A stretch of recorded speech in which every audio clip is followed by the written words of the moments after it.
नमस्कार, मैं हुसैन रिजवी। अपना घर अपनी छत का ख्वाब कौन नहीं देखता, और बहुत से लोगों ने यह ख्वाब देखा, लेकिन बहुत से लोगों का यह ख्वाब या तो टलता गया और या तो पूरा होने में बहुत देरी हुई। लेकिन अब यह मनमानी बिल्डरों की नहीं चलने वाली है। इस कड़ी में सरकार ने एक नया नोटिफिकेशन जारी कर दिया है। हालांकि अभी बहुत लंबा वक्त जरूर लगेगा, लेकिन एक उम्मीद जरूर जाग गई है इस नोटिफिकेशन के बाद। एक रिपोर्ट देखें आप, उसके बाद हम अपने मेहमानों से आपकी मुलाकात करवाएंगे।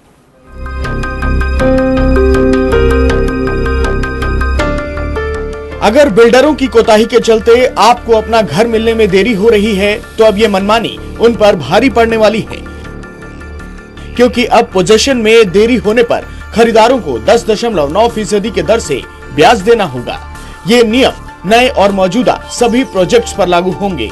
इतना ही नहीं, पोजेशन मांगते मांगते अगर आप ऊब चुके हैं, तो अब आप अपने सारे के सारे पैसे बिल्डर से रिफंड भी ले सकते हैं। नए कानून के तहत बिल्डर को 45 दिनों के भीतर आपके सारे पैसे 10.9% के ब्याज दर से वापस करने होंगे।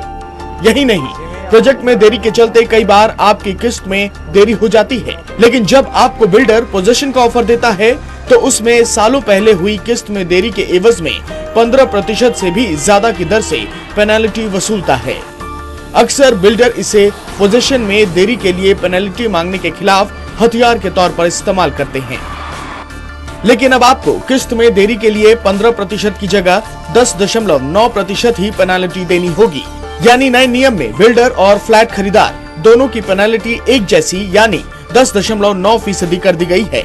ये ब्याज दर SBI की मार्जिन मनी की लैंडिंग रेट से 2% ज्यादा फिक्स की गई है। नए नियमों की अधिसूचना जारी होने के बाद हर बिल्डर को स्टेट रेगुलेटर के पास अपना रजिस्ट्रेशन कराना होगा। नए नियमों के तहत मौजूदा प्रोजेक्ट्स के डेवलपर्स को भी रजिस्ट्रेशन के लिए आवेदन से 3 महीने के भीतर खरीदारों से जुटाए गए 70% रकम एक अलग बैंक खाते में जमा कराने पड़ेंगे, जिनका इस्तेमाल नहीं हो पाया है। यानी डेवलपर्स इस रकम का इस्तेमाल किसी दूसरे प्रोजेक्ट में नहीं कर सकेगा और प्रोजेक्ट समय पर पूरा हो सकेगा। रजिस्ट्रेशन के वक्त ही बिल्डर को बताना पड़ेगा कि वो खरीदारों को पोजीशन कब देंगे। जो बिल्डर इन नियमों का उल्लंघन करेंगे, उसके खिलाफ रेगुलेटरी को 60 दिनों के भीतर शिकायत का निपटारा करना होगा। रियल एस्टेट रेगुलेशन एक्ट 2016 के मुताबिक इस अधिसूचना के जारी होने के बाद 30 अप्रैल 2017 से पहले सभी राज्यों और केंद्र शासित प्रदेशों को नियामक प्राधिकरण बनाने हैं। उम्मीदों के साथ लगाई गई अपनी गाढ़ी कमाई, कभी खुद के आशियाने के सपने के साथ, तो कभी इस उम्मीद में कि शायद कुछ बेहतर रिटर्न मिलेगा। लेकिन पैसे जब बिल्डर के गलत फैसलों और गलत नियत की भेंट चढ़ जाएं, तो फिर सख्ती तो बनती ही है। देर से ही सही, केंद्र सरकार ने लाखों लोगों के हित में ये फैसला जरूर किया है, लेकिन अब जरूरत इस बात पर नजर रखने की है कि चतुर बिल्डर कहीं इस कानून में भी कोई लूप होल ना निकाल लें। कैमरामैन प्रदीप रावत के साथ Abhinav Upadhyay, news world India, Noida. तो अब बिल्डरों के लिए मनमानी करना उतना आसान नहीं होगा, लेकिन ग्राउंड पर ये सब चीजें कब तक नजर आएंगी, ये अभी अपने आप में एक बात है, मसला है, जिसको समझने के लिए 3 खास मेहमान इस वक्त मेरे साथ मौजूद हैं। उनसे आपकी मुलाकात करवाते हैं। हमारे साथ सुमित सक्सेना साहब हैं, नेफोवा से आते हैं वो, Noida extension flat owner welfare association से। हमारे साथ वेद प्रकाश साहब हैं, एक्लॉन इंडिया से हैं वो, और बिजॉन मिश्रा, जिन्हें आप बखूबी जानते हैं, कंज्यूमर एक्टिविस्ट के तौर पर वो लंबे वक्त से काम करते रहे हैं। शुरुआत बिजॉन साहब आपसे ही करेंगे। समझाइए जरा कि ये जो आज कल जो नोटिफिकेशन जारी हुआ है, इस नोटिफिकेशन को हम जमीन पर कब तक देख पाएंगे, इसका फायदा लोगों तक कब पहुंच पाएगा?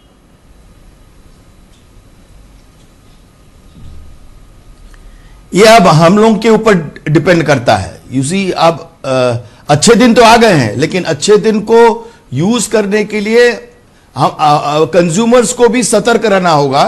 और हम समझते हैं कि यदि हम लोग सही ढंग से काम शुरू कर दें, तो साल भर के अंदर सारे स्टेट्स इसको नोटिफाई कर सकते हैं और उनको करवाना भी चाहिए। और यदि वो नहीं करते हैं, तब वो आंकड़े को लेकर हम लोग 100% एक डायरेक्टिव ले सकते हैं सुप्रीम कोर्ट से कि जो स्टेट्स पीछे रह जा रहे हैं या जो इसको मान्यता नहीं दे रहे हैं, उनके ऊपर बहुत सख्त एक डायरेक्टिव आए और उनको बाध्य करें कि वो उसको नोटिफाई करें रूल रेगुलेशंस को। तो अब ये एक्चुअली जिम्मेदारी कंज्यूमर्स पे आ रहा है, ये जिम्मेदारी उपभोक्ताओं पे आ रहा है, ये जिम्मेदारी नागरिकों पे आ रहा है कि सरकार ने वाकई में जो 20 साल से हम लोग लड़ रहे थे इस कानून के लिए, जो आज हम लोग देख रहे हैं कि एक सही रूप से इसका रूल्स भी बने हैं जो कंज्यूमर के भी पक्ष में हैं, बिल्डर्स, अच्छे बिल्डर्स के भी पक्ष में हैं।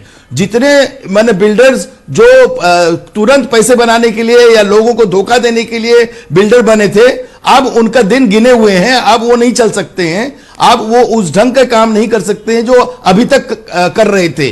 तो अब हम लोग को देखना है कि कितने जल्दी से जल्दी हम लोग इस बात को लेकर हर स्टेट गवर्नमेंट को बाध्य करें, यानी अब जिम्मेदारी राज्य सरकारों की है को इंप्लीमेंट करें और उसको नोटिफाई करें। राज्य सरकारों को अब कदम उठाने की जरूरत है। अब पूरा जिम्मेदारी राज्य सरकार पे आ गया है। सेंट्रल गवर्नमेंट ने अपना जो काम है पूरा तरह से कंप्लीट कर चुका आज, ठीक है ये नोटिफाई करने के बाद। ठीक है, एक्लॉन इंडिया से वेद प्रकाश साहब हैं, उन जो बिल्डर्स की नुमाइंदगी करेंगे, लेकिन उनसे मैं सवाल करूं उससे पहले जरा सुमित सक्सेना साहब से समझ लेते हैं कि ये मुश्किल दरअसल कितनी बड़ी थी। सुमित साहब, आप Noida extension flat owner welfare association से आते हैं, नेफुआ से। कितने लोग ऐसे हैं जो आपके साथ जुड़े हुए हैं, जो आपकी जानकारी में हैं, जो इस तरह की मुश्किल को झेल रहे हैं? काफ़ी लोग हैं, और नोएडा एक्सटेंशन में जैसे आपने नाम सुना ही होगा, करीब 2010 में ये सिटी डेवलप होना शुरू हुआ था, और आज तक का 6 साल बाद भी अगर आप पिक्चर देखेंगे वहाँ का, तो शायद ही 2-3% डिलीवरी हुई है, और सारे लोग 6-7 साल से। नोटिफिकेशन में जो बातें कही गई हैं 10.9% के हिसाब से ब्याज देगा बिल्डर अगर देरी होती पोजीशन में। इसके अलावा 45 दिनों के अंदर अगर आप रकम वापस लेना चाहते हैं वो भी आपको वापस हो सकती है। अब आप लोग खुश हैं, कहीं कोई कमी अब भी नजर आती है? देखिए, अभी कमी तो जैसे निफोवा जो एसोसिएशन है, ये पहले भी रियल एस्टेट रेगुलेटरी बिल में जो कमेटी बनी थी उसमें मेंबर था। अच्छा, और हम लोगों ने भी अपने सुझाव देकर आपके सुझाव शामिल हैं। और बस इम्प्लीमेंटेशन फेज में हम लोगों का पूरा प्रयास रहेगा, पूरा निफोवा टीम का और लोगों का, जिससे यूपी में एटलीस्ट जल्दी से जल्दी करीब 2.5 लाख लोग ऐसे हैं, करीब 2.5 लाख फ्लैट हैं जो नोएडा एक्सटेंशन में हैं, और जो अभी उसमें से बिल्कुल स्टार्टिंग फेज है, बहुत 1-2% डिलीवरी हुई है, अभी सारा पड़ा हुआ है, और 3-4 साल 5 साल और लगने वाले हैं हम लोगों का। अब जैसे सर ने कहा कि अब कंज्यूमर के ऊपर और एसोसिएशंस के ऊपर ये जिम्मेदारी है कि इसको प्रेशराइज करके और पुश करके लागू करवाएं स्टेट गवर्नमेंट में, और यूपी गवर्नमेंट में थोड़ा हम लोग प्रयास शुरू कर भी दिए हैं और कर रहे हैं काफी टाइम से, और उम्मीद है कि अच्छा होगा। बायरों के लिए तो है, बायर्स के लिए बहुत अच्छा है कि एक रेगुलेशन आएगा, इंटरेस्ट आएगा, बिल्डर्स के लिए भी अच्छा है, ट्रांसपेरेंसी रहेगी। जो गलत तरीके से काम कर रहे हैं ऑनेस्ट बिल्डर मुश्किल, क्योंकि बहुत कम हैं जो बिल्डर ऑनेस्ट, वो ही बस सरवाइव कर पाएंगे। आई थिंक जो बाकी लोग हैं उनको तो, बिल्डर्स के लिए इट्स ए बिग थ्रेट, क्योंकि इसमें जो है कारावास का प्रोविजन भी है और भी हैं, और अब जो है जो बिल्डर अथॉरिटी से नहीं डरते थे, अब गवर्नमेंट से बहुत सारी चीजों में। ठीक है, वेद प्रकाश साहब, ये जो नोटिफिकेशन आया है इससे क्या कोई परेशानी है बिल्डर्स बिरादरी को, या फिर सब कुछ अच्छा लग रहा है? इसमें जो चीजें कही गई हैं उसमें कहीं कोई परेशानी, वो आप पॉइंट टू पॉइंट बता सकते हैं? नहीं, अभी तत्काल में कोई परेशानी नहीं। बिल्डरों के लिए भी ये अच्छा समय है कि हर आदमी ऐसे वक्त में जब रियल एस्टेट सेक्टर ही पूरा जो है वो काफी नीचे है, काफी खराब दौर से गुजर रहा है। बिल्कुल ठीक बात कह रहे हैं। जैसे बिजौन साहब ने कहा, सुमित जी ने कहा अभी, जैसे कि बिल्डर डिले कर रहे हैं प्रोजेक्टों को, लेकिन इसके पीछे कई कारण भी है। ऐसा नहीं है कि इसमें सिर्फ बिल्डरों की ही गलती है। जैसे नोएडा एक्सटेंशन जो आपका एक बहुत बड़ा प्रोजेक्ट उस एरिया में आया है, उसमें फाइल क्लियरेंस की आप बात करेंगे। हाँ, फाइल्स क्लियर हुई, कई तरह की समस्याएं जिस वजह से ये प्रोजेक्ट डिले हो गया, और जिससे कि पूरे देश में इस तरह की यहीं से स्टार्ट हुआ समस्याएं।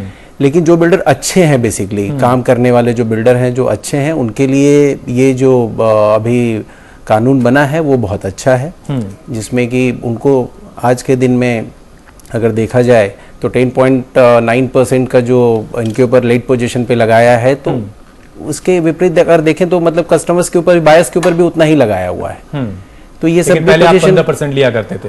15% उस समय कोई ऐसा लॉ नहीं था, क्योंकि आज के दिन में अगर बिल्डर कम थे और लेते ज़्यादा नहीं, ऐसा नहीं था कि देते कम थे। वो आज के दिन में अगर देखा जाए तो जिस समय आज के कोई भी कमर्शियल लोन, अगर जो प्रोजेक्ट लोन है वो आज के दिन में 17-18% पे वो खुद ही ले रहे हैं अगर आपके बैंकर से, तो 15% अगर लेट पोजीशन भी लिया तो कोई एक चीज मैं इसमें से और जानना चाहता हूँ आपसे कि एक चीज कही गई कि डेवलपर्स को जो पैसे उसने जुटाए हैं उसका 70% एक अलग अकाउंट में रखना होगा ताकि वो उसी प्रोजेक्ट में उसका इस्तेमाल कर सके। ये किस तरह की मुश्किल खड़ी कर सकता है आपके लिए? इस तरह से आप लोग इस पर राजी हैं कि इसके खिलाफ कुछ आप जाएंगे, आवाज उठाएंगे? नहीं, अभी तो ये बस आया ही है, इस तरह का नोटिफिकेशन अभी आया है। इस पे अभी काफी चीज अभी इस पे विचार मतलब आपस में बैठ के बनाई जाएगी, क्या ये संभव है या नहीं है। लेकिन एक तरह से देखिए क्योंकि आप लोग पैसा रोटेट करते रहते हैं एक प्रोजेक्ट से दूसरे प्रोजेक्ट में। हाँ, कई बिल्डर्स ऐसा कर रहे हैं, लेकिन कई बिल्डर्स जो हैं, जो अच्छे बिल्डर्स हैं आज के दिन में, जो काम जो कर रहे हैं, जिन्होंने लगातार पोजीशन दिया है, हाँ, उन्होंने हर प्रोजेक्ट वाइज अपने अकाउंट्स बना रखे हैं, तो ऐसा नहीं है। लेकिन क्या है कि कोई इस तरह की पाबंदी 70%, और ये आज के दिन में बहुत ये आसान काम नहीं होगा कि एक अमाउंट को मतलब इस बैंक अकाउंट में रख दिया जाए और उसके ऊपर लगातार जो है, क्योंकि बिल्डरों के साथ बहुत तरह की ऐसी बातें लगातार होते रहती हैं जिसमें फंड की आवश्यकताएं पड़ती हैं।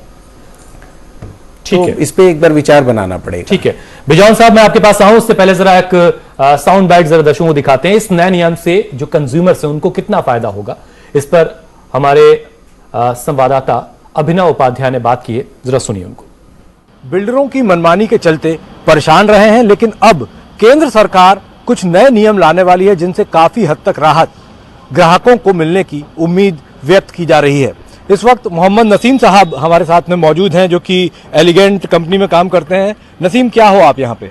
मैं सेल्स मार्केटिंग में एज ए मैनेजर हूँ। ये जो नए नियम आ रहे हैं जिसकी जानकारी आपको है, ये इसे कैसे देखते हैं आप ग्राहक के लिहाज से? देखिए, अगर ग्राहक के हिसाब से देखा जाए, कस्टमर पॉइंट ऑफ व्यू से तो वेरी फ्रेंडली है और कस्टमर को इसमें इन फ्यूचर बहुत ही अच्छा एडवांटेज और फ़ायदे उनको मिलेंगे। पहले टाइमली पोजीशन नहीं मिल पाते थे, जैसे रेरा ये नोटिफिकेशन जारी होंगे, रेरा एप्लीकेबल होगा ऑल ओवर इंडिया की मैं बात करता हूँ, स्टेट की ही बात नहीं कर रहे हैं, तो काफ़ी एडवांटेज मिलेगा, टाइमली पोजीशंस हो जाएंगे। और जो जिनसे कस्टमर को बहुत ज़्यादा हरासमेंट होते थे कैंसिलेशन में या डिले पोजीशन में, पेनल्टी नहीं मिल पाता था, तो आफ्टर दैट जैसे ये एप्लीकेबल होगा सारे एडवांटेज कस्टमर को मिलेंगे। पोजीशन भी टाइमली हो जाएगा और जो उनके छोटी छोटी चीज़ें होती हैं जो एमिनिटीज़ वगैरह बिल्डर्स नहीं दे पाते हैं या FIR इंक्रीज़ करके कुछ और टावर्स खड़े कर देते हैं, तो ये चीज़ें नहीं होंगी। अब आगे चल के बहुत अच्छी चीज़ें मिलने वाली हैं। 5-6 साल से यहाँ पे पोजीशन डिले है, बट जैसे ही रेरा का ये सेंट्रल गवर्नमेंट ने ये रूल बनाया है, बट नोटिफिकेशन अभी नहीं मिले, तो जैसे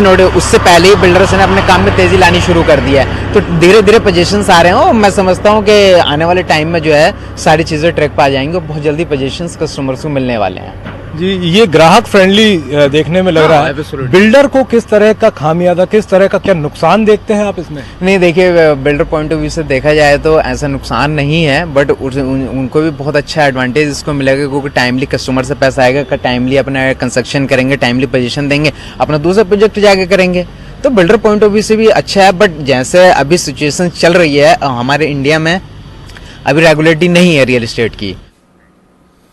चलिए, जैसा कि बता रहे थे कि नोटिफिकेशन अभी जारी हुआ है, लेकिन काफी कुछ बदलाव लोगों के सोच में दिख रहा है, ये अच्छी बात है। बिजौन साहब, जो बातें कही गई हैं नोटिफिकेशन में, जो खास खास पॉइंट हैं, उनमें से क्या ऐसा लग रहा है जिसमें आपको बिल्डर्स को थोड़ी परेशानी हो सकती है, जिसमें वो आनाकानी कर सकते हैं? हाँ, आपने ऑलरेडी उस मतलब मुद्दे को उठा दिए हो। देखिए, पारदर्शिता आएगा। बिल्डर्स ऑलवेज ये कोशिश करते हैं कि कैसे वो जो भी कलेक्शन वो कंज्यूमर से करते हैं उसको कितने जल्दी से जल्दी रोटेट करें, किस किस बिजनेस में डालें ताकि उनको जल्दी से फायदे हो उस पैसे से, और जो प्रोजेक्ट के लिए जो पैसे लेते हैं उस प्रोजेक्ट को किस ढंग से वो चलाएं, वो उसी पे हेराफेरी अभी तक हो रहा था।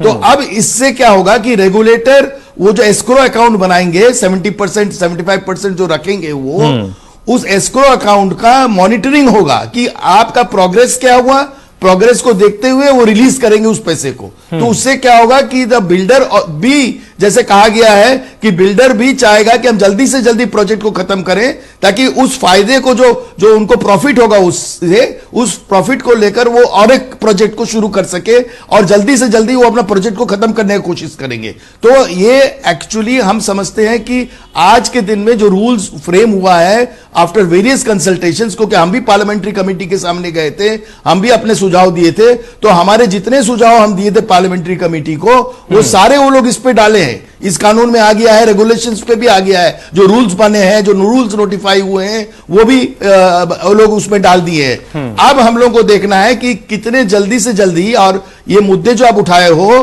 कि वो लोग क्या सोचते हैं, वो लोग कहीं जाकर कोर्ट में जाकर स्टे ऑर्डर ना लाने का कोशिश करें। तो हम लोग को सतर्क रहना होगा कि जहां पर भी वो लोग जाए, कैविएट हम लोग को डाल देना चाहिए, ताकि सुनवाई दोनों पक्ष के हो और कोर्ट एक तरफा डिसीजन ना दें उनको सुनते हुए। तो हम लोग को सतर्क रहकर इस कानून को जल्दी से जल्दी पालित करवाना चाहिए। लेकिन एक्लॉन इंडिया से वेद प्रकाश साहब मेरे साथ बैठे हैं, लोग जाकर कहीं पर भी जाकर एक वेजान साहब, एक्लॉन इंडिया से वेद प्रकाश जी मेरे पास बैठे हैं, वो कह रहे हैं कि बहुत अच्छा है और इसको इंप्लीमेंट किया जाना चाहिए। बिल्डर हैं वो खुद, वो इसे अच्छा बहरहाल बता रहे हैं। एक चीज विजयन साहब और समझाइए जरा, जो मैं नहीं समझ पाया जब मैं रिसर्च कर रहा था उस दौरान, कि एसबीआई की मार्जिन मनी की लैंडिंग रेट से 2% ज्यादा तय की गई है। ये क्या चीज होती है, जरा आम जुबान में दर्शकों को जरा समझाइए, ये क्या है?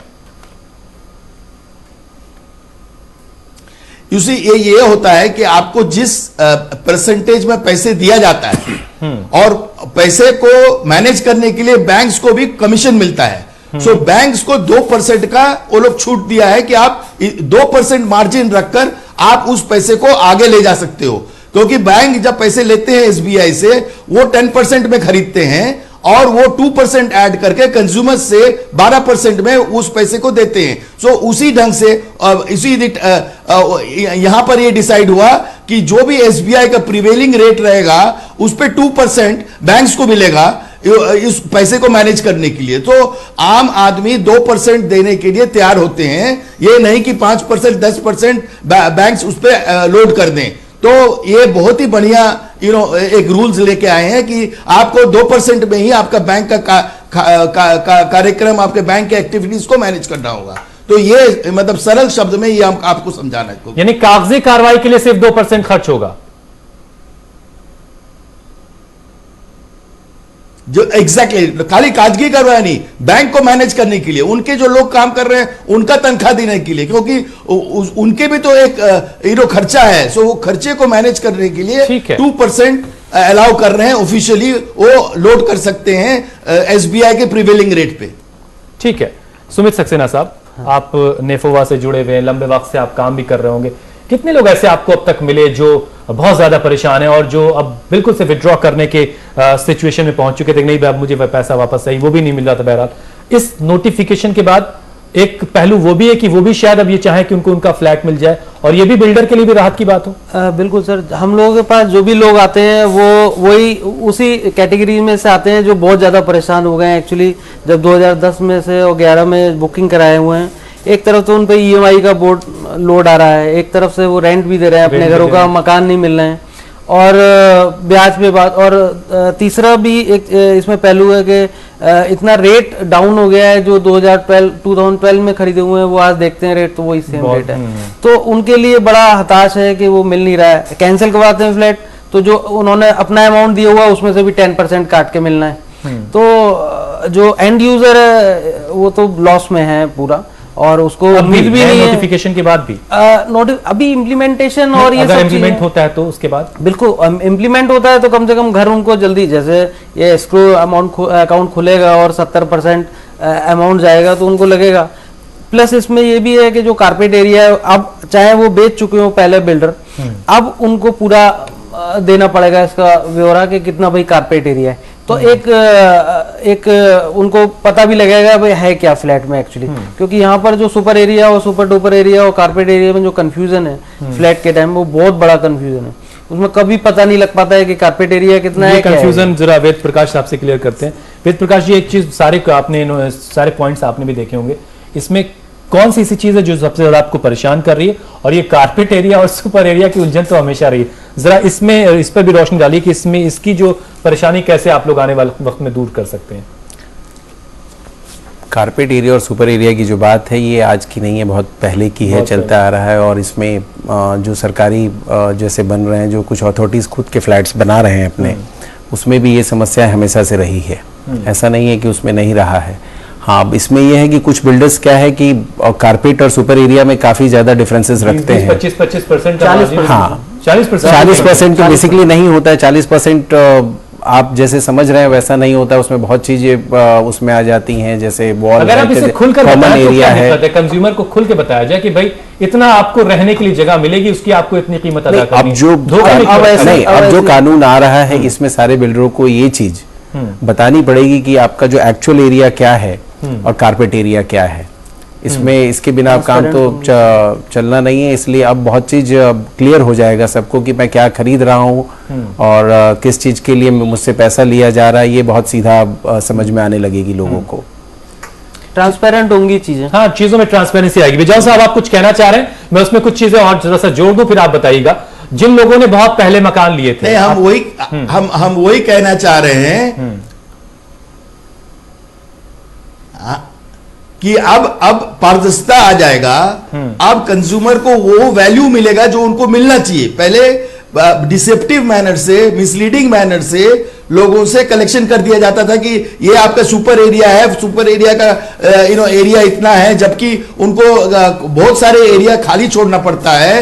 वो एज पर रूल उनको कॉमन एरियाज देना पड़ता है, club house, swimming pool, children's park, कई चीज जो है जो कॉमन एरिया में हम लोग डिफाइन करते हैं। तो वो सारे कॉस्ट, देखिए कंज्यूमर को कभी भी कोई चीज मुफ्त में नहीं मिलेगा। हर कंज्यूमर को वो कीमत देना पड़ेगा जिसके लिए वो भुगतान कर रहा है, जिसके लिए वो भोग कर रहा है। जो भी प्रोडक्ट वो यूज कर रहा है उसका जो नेट प्राइस होता है वो सारे चीज जोड़कर वो नेट प्राइस निकलता है।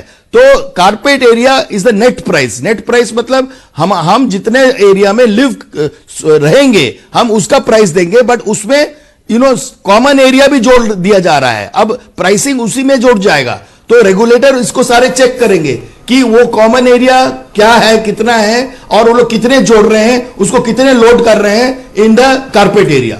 ठीक है, तो वो कॉस्टिंग जो बैठेगा, वो जो प्राइसिंग बड़ा बदलाव आएगा, एक हेल्दी परंपरा की शुरुआत भी होगी, लेकिन डिसाइड करेगा कि वो सही कीमत ले रहे हैं कि ओवरचार्ज कर रहे हैं। ठीक है, थोड़ा वक्त जरूर लगेगा। कुछ कंज्यूमर्स को सुन लेते हैं कि इस नोटिफिकेशन के बाद उनका क्या कहना है। तो बहुत अच्छा है, जैसे लाखों ग्राहकों को इसका फायदा होगा, और जो परेशान हो रहे हैं इतने सालों से, जिनका पैसा लगा हुआ है, और उन लोगों ने जिसने पैसा इंटरेस्ट पे लेके लगा रखा है, वो हो सकता है आपने जेवर ही बेचे हो किसी इंसान ने, या कुछ कैसे कैसे करके उन्होंने अपना ये पैसा दिया लोगों को, लेकिन आम्रपाली आज कुछ भी नहीं करने को तैयार नहीं है इसके अंदर।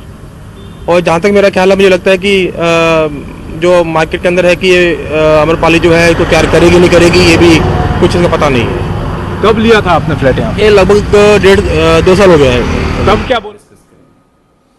तो हर किसी की अपनी अपनी अलग अलग तरह की परेशानी। बिजौन साहब, कोई ऐसी चीज जो मुझसे मिस हो रही हो, आप उसको एक तो क्लियर कर दीजिएगा। एक चीज मैं और जोड़ रहा हूं इसमें कि जिन लोगों ने बहुत पहले फ्लैट लिया था, उस वक्त मकान की जो कीमतें थी, बीच में बहुत मकान की कीमतें बढ़ी, अब एक बार फिर से बहुत नीचे आ गई हैं। उनके लिए भी क्या कुछ इसमें इस नए प्रावधान में है कि उन्हें भी सही कीमत, उनके उस वक्त के लगाए गए पैसे के हिसाब से उस मकान की कीमत उन्हें हासिल हो पाएगी, या और कुछ खास बात जो आप बताना चाहें? नहीं, हम ये बताना चाहेंगे कि पहला काम यह है कि जो एक्चुअल बायर है, जो एक्चुअल यूजर है, उनको फायदा होगा, और स्पेकुलेटर्स को मार्केट से बाहर हो जाएंगे। अब लोग फ्लैट लेकर स्पेकुलेशन पे नहीं आ सकते हैं। गुमनाम लोग इन्वेस्टमेंट करके रुक नहीं सकते हैं। अब फ्लैट खाली नहीं रख सकेंगे। तो अब क्या होगा, धोखाधड़ी पूरे तौर पर खत्म हो जाएगा, एक हेल्दी कंपटीशन आएगा मार्केट प्लेस में। फर्जी लोगों के रखने की बिल्कुल उम्मीद पूरे तौर से तो कभी इंडिया में खत्म नहीं होगा, तो तिहाड़ जेल बंद करना पड़ेगा। ठीक है सर, वक्त खत्म हो रहा है। हम ये कह रहे हैं कि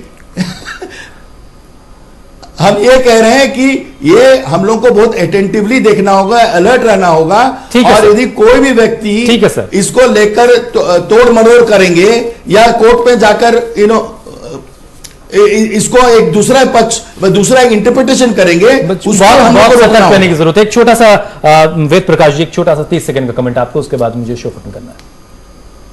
वेद प्रकाश जी, बेसिकली क्या है, इसमें सबसे बड़ा प्रॉब्लम सरकार की तरफ से भी है कि कोई भी अगर कंपनी अपना रियल एस्टेट कंपनी अपना प्रोजेक्ट को अगर अप्रूव कराने के लिए देता है तो वो अगर सिंगल विंडो अगर सरकार जो अभी इसमें लाने का प्रावधान रखा है अगर वो प्रॉपर काम करने लगे तो देखिए आप सिंगल विंडो क्लियरेंस चाहते हैं? एग्जैक्टली, ठीक तो है। उससे क्या है, समय बहुत कम लगेगा। ठीक है, बहुत बहुत शुक्रिया आप सभी मेहमानों का, वेद प्रकाश जी, सुमित सक्सेना साहब, बिजॉन मिश्रा साहब, आप लोगों ने वक्त निकाला।